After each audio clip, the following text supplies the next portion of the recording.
আমি কোহিনুর বেগম, বয়স ৬৯। আমার স্বামী দীর্ঘ ২৭ বছর আমার খোঁজ খবর নেন না।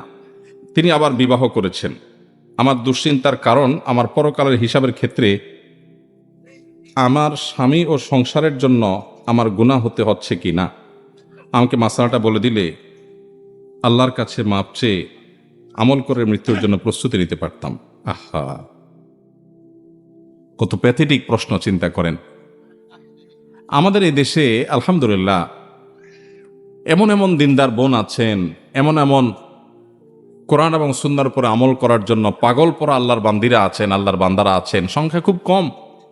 তাদের দেখে প্রেরণা হয়, উৎসাহ হয় যে আল্লাহ তাআলার ভয় তাদের অন্তরে কত বেশি, চিন্তা করেন। এই ভদ্রমহিলার বর্ণনা অনুযায়ী তার স্বামী তার খোঁজ খবর নেন না। কত বছর?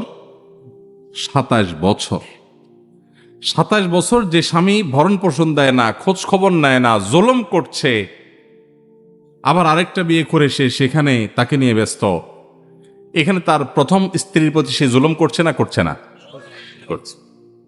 এরপরও তিনি চিন্তা করছেন যে তিনি জুলুম করছেন, তিনি আল্লাহর কাছে জবাবদিহি করবেন। আমি তো স্বামীর খেদমত করার, সেবা করার, স্বামীর হক আদায় করার সুযোগই পাচ্ছি না, কারণ তিনি কাছেই আসছেন না, যোগাযোগই করছেন না। তো আল্লাহর কাছে আমার কোনো দায় আছে কিনা? এটা কি বলে আল্লাহর ভয়?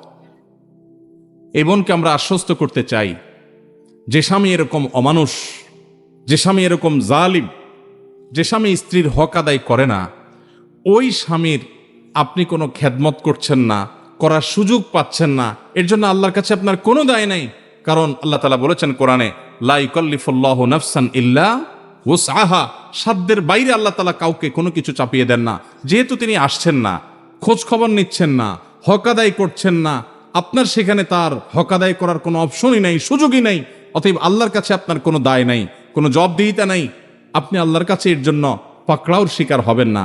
তবে আপনার অন্তরে আল্লাহর যে ভয় আছে, এটা আপনার অ্যাসেট, এটা আপনার মূল্যবান সম্পদ। এটা আপনাকে ধারণ করতে হবে।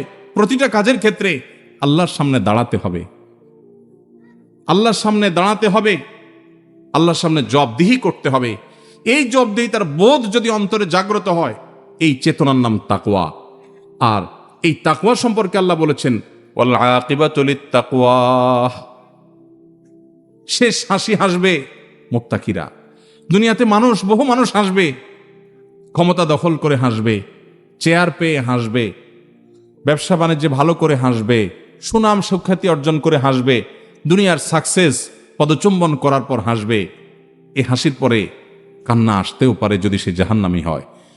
কিন্তু ফামান যুহজিহা আনিন নারি ওয়া উদখিলাল জান্নাহ, আল্লাহ বলেছেন, যে ব্যক্তিকে পরওয়ানা শোনানো হবে জাহান্নাম থেকে, যাকে সরিয়ে জান্নাতে ঘোষণা দেয়া হবে, ফাকাদ ফাজ, এ চূড়ান্ত সফল হয়ে গেল।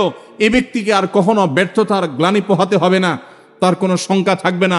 পৃথিবীর সবচেয়ে বড় ক্ষমতাধর যে, তারও ভয় আছে কখন ক্ষমতা চলে যায়, কিন্তু জান্নাতের কোনো ভয় থাকবে না, কারণ তারপরে আর কোনো দুঃখ দুর্দশা কোনোদিন তাকে স্পর্শ করবে না। তো আমার বোন, তাকওয়া তো এটাকেই বলে, অন্তরে অবস্থিত যার আল্লাহর ভয় তাকে নিয়ন্ত্রণ করে, সে কি করবে কি করবে না এটা ডিসিশন মেক করে, তার সেই চেতনা, এটার নাম তাকওয়া। আল্লাহ বলেছেন, এই তাকওয়া যার আছে, শেষ হাসি সেই হাসবে, সে হাসির পরে আর কখনো কান্না আসবে না। আর আল্লাহ বলেছেন, জান্নাত সম্পর্কে উইদ্দাতিল মুত্তাকিন, মুত্তাকিদের জন্যই তৈরি হয়েছে। কোরআনেও আল্লাহ শুরুতে বলেছেন হুদাল লিল মুত্তাকিনে, কোরআনও আল্লাহ তাআলা উপকারী করবেন মুত্তাকিদের জন্য। আল্লাহ আমাদের অন্তরে আল্লাহর ভয় লালন করার তৌফিক নসিব করুন। এই বোনের সেই জালেম স্বামীকে আল্লাহ তাআলা হেদায়েত দান করুন। অনেক অমানুষ স্বামী আছে এরকম, এক বিয়ে করে বউয়ের ভরণ পোষণ দেওয়ার খোঁজ খবর নাই, আরেক বিয়ে করছে, তার জন্য এই দ্বিতীয় বিয়ে করাটা হারাম। যেই দ্বিতীয় বিয়ে তাকে প্রথম স্ত্রীর অধিকার আদায় থেকে দূরে সরিয়ে রাখে, বহু অমানুষ আছে, আছে না নাই? যে প্রথম বিয়ে করে সেখানে বাচ্চা কাচ্চা হয়েছে বা হয় নাই, কিছুদিন পরে সে যে আরেক বিয়ে করে সেই স্ত্রী নিয়ে, সেই সংসার নিয়ে সে এঙ্গেজ আছে, প্রথম স্বামীর খোঁজ খবরও নিচ্ছে না। আল্লাহ সুবহানাহু ওয়া তাআলা পরিষ্কারভাবে কোরআন নির্দেশ করেছেন, ওয়াশিরুহুন্না বিল মারুফ, তোমরা তোমাদের স্ত্রীদের সাথে বসবাস করবে সুন্দরভাবে, যথাযথভাবে, উত্তম রূপে।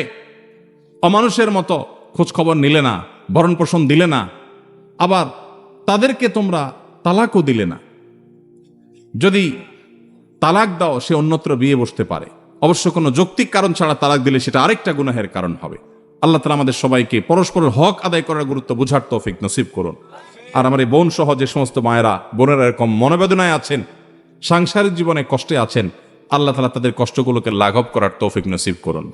এই বোনগুলো কখনো যদি আমাদের কাছে আসে, অনেক সময় অফিসে আসে, বলেন ভাই অনেক দুঃখ, স্বামীটা অমানুষ, অমুক অমানুষ, তমুক অমানুষ। আমি বোঝানোর চেষ্টা করি ফেরাউনের স্ত্রী আসিয়ার চাইতে বেশি আপনি মাজলুমা না। আপনি যত কষ্টই করেন না কেন, ফেরাউনের স্ত্রীকে, আসিয়াকে ফেরাউন নিজে হাতে তিলে তিলে হত্যা করেছে। আপনার স্বামী আপনাকে অত কষ্ট দেয়নি, তিলে তিলে আপনাকে খুন করতে যায়নি। সে হয়তো আপনার হক আদায় করেনি, সে হয়তো আপনাকে কেয়ার করেনি। জান্নাত কিসের বিনিময়ে পাবেন? এই সমস্ত স্যাক্রিফাইসের বিনিময়ই তো। ঈমান আমল ঠিক রেখেছেন, এসব কষ্ট সহ্য করেছেন আল্লাহর জন্য, নিজে অন্যায় অপরাধ করেন নাই, বাস এর বিনিময়ে জান্নাত পাবেন। আর যদি মনে করেন স্বামী বেটা বেশি 2 নাম্বারই করেছে, যাই আজকেই উকিলের সাথে কথা বলে মিথ্যা যৌতুকের মামলা দেয়া তারে 14 গোষ্ঠীর হয়রানি করব, সব হবে না গুনাহ হবে? এ কামও অনেক মহিলারা করে। আল্লাহ তাআলা আমাদেরকে অন্যের অধিকার নষ্ট করার আগে 10 বার যেন আল্লাহর ভয় অন্তরে আমরা জাগ্রত করতে পারি, সেই তৌফিক দান করুন।